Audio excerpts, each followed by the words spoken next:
The Art of War by Sun Tzu. Translated by Lionel Giles. Part 9. The Army on the March. Sun Tzu said, "We come now to the question of encamping the army, and observing signs of the enemy. Pass quickly over mountains, and keep in the neighbourhood of valleys. Camp in high places, facing the sun. Do not climb heights in order to fight." So much for mountain warfare. After crossing a river, you should get far away from it. When an invading force crosses a river in its onward march, do not advance to meet it in midstream. It will be best to let half the army get across, and then deliver your attack. If you are anxious to fight, you should not go to meet the invader near a river which he has to cross. Moor your craft higher up than the enemy, and facing the sun. Do not move upstream to meet the enemy. So much for river warfare. In crossing salt marshes, your sole concern should be to get over them quickly, without any delay. If forced to fight in a salt marsh, you should have water and grass near you, and get your back to a clump of trees. So much for operations in salt marshes. In dry, level country, take up an easily accessible position with rising ground to your right and on your rear, so that the danger may be in front and safety lie behind. So much for campaigning in flat country. These are the 4 useful branches of military knowledge which enabled the Yellow Emperor to vanquish 4 several sovereigns. All armies prefer high ground to low, and sunny places to dark. If you are careful of your men and camp on hard ground, the army will be free from disease of every kind, and this will spell victory. When you come to a hill or a bank, occupy the sunny side, with the slope on your right rear. Thus you will at once act for the benefit of your soldiers, and utilize the natural advantages of the ground. When, in consequence of heavy rains up country, a river which you wish to ford is swollen and flecked with foam, you must wait until it subsides. Country in which there are precipitous cliffs with torrents running between, deep natural hollows, confined places, tangled thickets, quagmires, and crevasses, should be left with all possible speed, and not approached. While we keep away from such places, we should get the enemy to approach them. While we face them, we should let the enemy have them on his rear. If in the neighbourhood of your camp there should be any hilly country, ponds surrounded by aquatic grass, hollow basins filled with reeds, or woods with thick undergrowth, they must be carefully routed out and searched, for these are places where men in ambush or insidious spies are likely to be lurking. When the enemy is close at hand and remains quiet, he is relying on the natural strength of his position. When he keeps aloof and tries to provoke a battle, he is anxious for the other side to advance. If his place of encampment is easy of access, he is tendering a bait. Movement amongst the trees of a forest shows that the enemy is advancing. The appearance of a number of screens in the midst of thick grass means that the enemy wants to make us suspicious. The rising of birds in their flight is the sign of an ambuscade. Startled beasts indicate that a sudden attack is coming. When there is dust rising in a high column, it is the sign of chariots advancing. When the dust is low, but spread over a wide area, it betokens the approach of infantry. When it branches out in different directions, it shows that parties have been sent to collect firewood. A few clouds of dust, moving to and fro, signify that the army is encamping. Humble words and increased preparations are signs that the enemy is about to advance. Violent language and driving forward as if to the attack are signs that he will retreat. When the light chariots come out first and take up a position on the wings, it is a sign that the enemy is forming for battle. Peace proposals unaccompanied by a sworn covenant indicate a plot. When there is much running about, and the soldiers fall into rank, it means that the critical moment has come. When some are seen advancing and some retreating, it is a lure. When the soldiers stand leaning on their spears, they are faint from want of food. If those who are sent to draw water begin by drinking themselves, the army is suffering from thirst.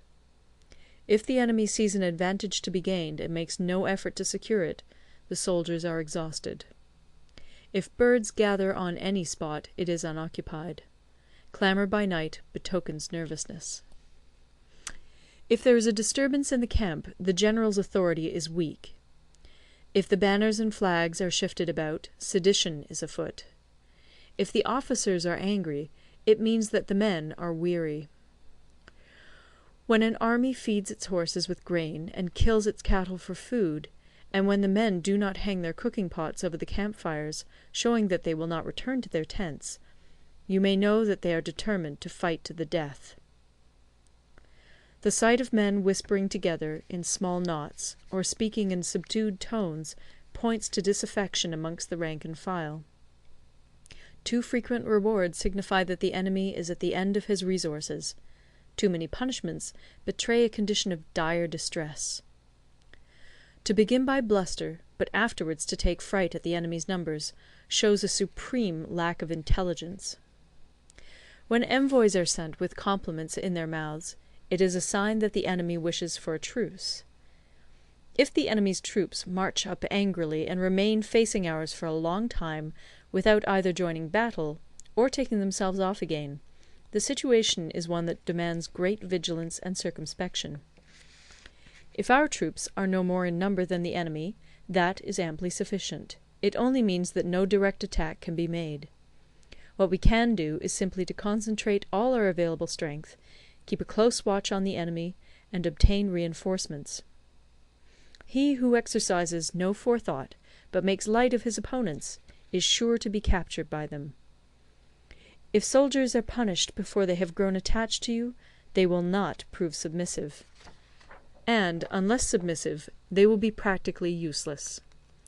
If, when the soldiers have become attached to you, punishments are not enforced, they will still be useless. Therefore, soldiers must be treated in the first instance with humanity, but kept under control by means of iron discipline. This is a certain road to victory. If in training soldiers commands are habitually enforced, the army will be well disciplined. If not, its discipline will be bad. If a general shows confidence in his men, but always insists on his orders being obeyed, the gain will be mutual. End of Part 9. Part 10. Terrain. Sun Tzu said, we may distinguish 6 kinds of terrain, to wit, 1. Accessible ground, 2.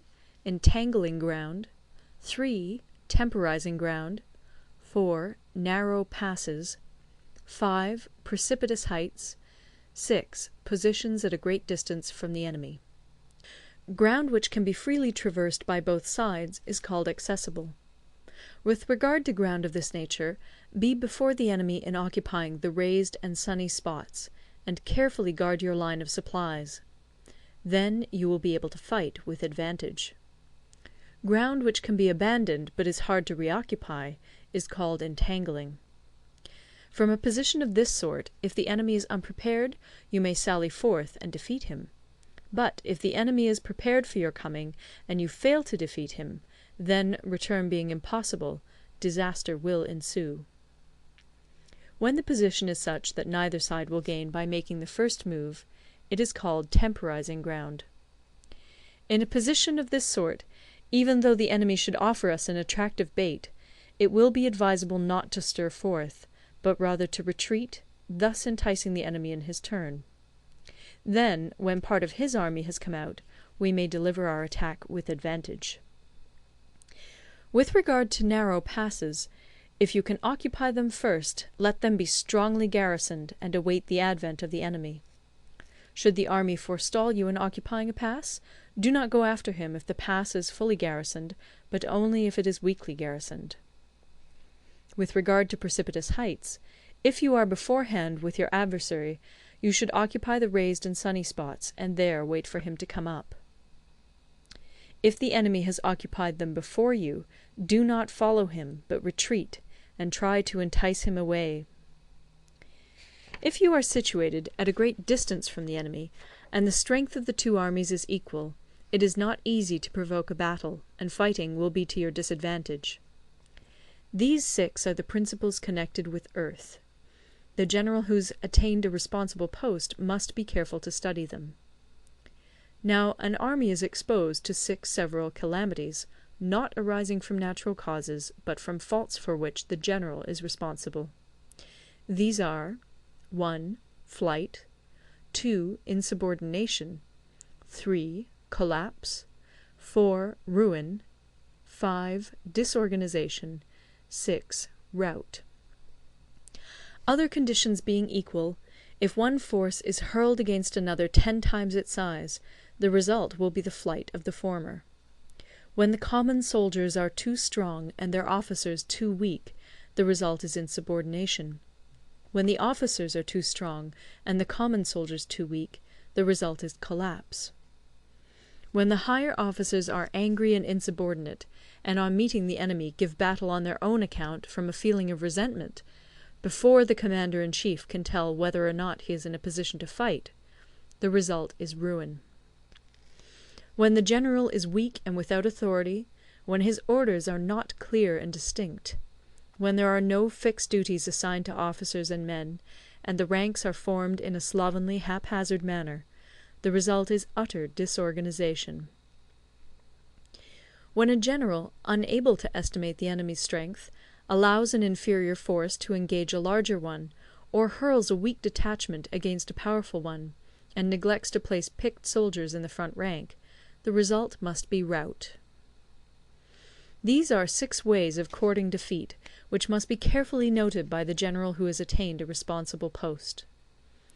The natural formation of the country is the soldier's best ally, but a power of estimating the adversary, of controlling the forces of victory, and of shrewdly calculating difficulties, dangers, and distances, constitutes the test of a great general. He who knows these things, and in fighting puts his knowledge into practice, will win his battles. He who knows them not, nor practices them, will surely be defeated. If fighting is sure to result in victory, then you must fight, even though the ruler forbid it. If fighting will not result in victory, then you must not fight even at the ruler's bidding. The general who advances without coveting fame, and retreats without fearing disgrace, whose only thought is to protect his country and do good service for his sovereign, is the jewel of the kingdom. Regard your soldiers as your children, and they will follow you into the deepest valleys. Look upon them as your own beloved sons, and they will stand by you even unto death. If, however, you are indulgent, but unable to make your authority felt, kind-hearted, but unable to enforce your commands, and incapable, moreover, of quelling disorder, then your soldiers must be likened to spoilt children. They are useless for any practical purpose. If we know that our own men are in a condition to attack, but are unaware that the enemy is not open to attack, we have gone only half-way towards victory. If we know that the enemy is open to attack, but are unaware that our own men are not in a condition to attack, we have gone only half-way towards victory. If we know that the enemy is open to attack, and also know that our men are in a condition to attack, but are unaware that the nature of the ground makes fighting impracticable, we have still only gone half-way towards victory. Hence the experienced soldier, once in motion, is never bewildered. Once he has broken camp, he is never at a loss. Hence the saying, "If you know the enemy and know yourself, your victory will not stand in doubt. If you know heaven and know earth, you may make your victory complete." End of Part 10. Recorded in Toronto, Ontario by Moira Fogarty, October 2006.